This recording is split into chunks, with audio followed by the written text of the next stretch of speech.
Kiranoday news, निपक्ष आणि निर्भीड न्यूज चॅनल। खळबळजनक मध्यरात्री गिरट्या घालणाऱ्या ड्रोनबाबत प्रशासनाने अधिकृत खुलासा करून नागरिकांना भयमुक्त करावे। दीपक आबा साळुंखे पाटील। गेल्या काही दिवसांपासून सांगोला तालुक्यात ग्रामीण भागात रात्री अपरात्री आकाशात गिरट्या घालणाऱ्या ड्रोनमुळे भीतीचं वातावरण पसरलंय। प्रशासकीय अधिकाऱ्यांनी याबाबत अधिकृत माहिती घ्यावी आणि नागरिकांना भयमुक्त करावे अशी मागणी राष्ट्रवादीचे जिल्हाध्यक्ष माजी आमदार दीपक आबा साळुंखे पाटील यांनी शुक्रवार दिनांक 6 सप्टेंबर रोजी लेखी निवेदनाद्वारे केली आहे।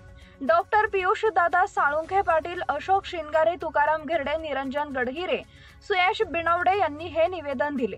यावेळी राष्ट्रवादी काँग्रेसचे पदाधिकारी व कार्यकर्ते उपस्थित होते।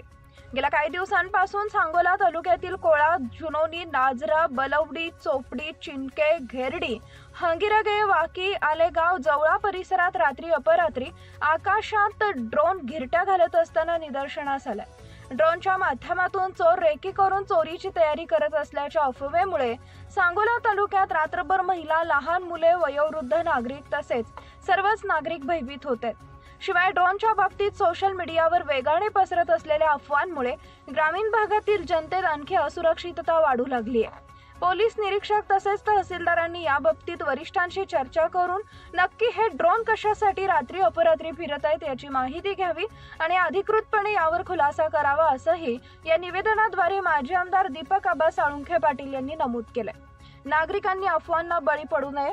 रात्री अपरात्री आकाशात गिरट्या घालणारे ड्रोन नक्की कशासाठी फिरत आहेत याबाबत अद्याप अधिकृत माहिती नाही, परंतु या ड्रोनच्या माध्यमातून रेकी करून चोऱ्या केल्या जातात ही निव्वळ अफवा आहे। नागरिकांनी अशा कोणत्याही अफवांवर विश्वास ठेवू नये। लवकरच याबाबतीत वरिष्ठांकडून अधिकृत माहिती घेऊन सदर ड्रोन बाबतीत योग्य तो खुलासा करण्यात येईल असं माननीय भीमराव खंदाळे, पोलीस निरीक्षक, सांगोला यांनी पत्रकार परिषदेत सांगितलंय। आपल्या परिसरातील ताज्या बातम्या पाहण्यासाठी किरणोदय न्यूज चॅनलला YouTube वर सबस्क्राइब करा आणि बेल आयकॉन प्रेस करा।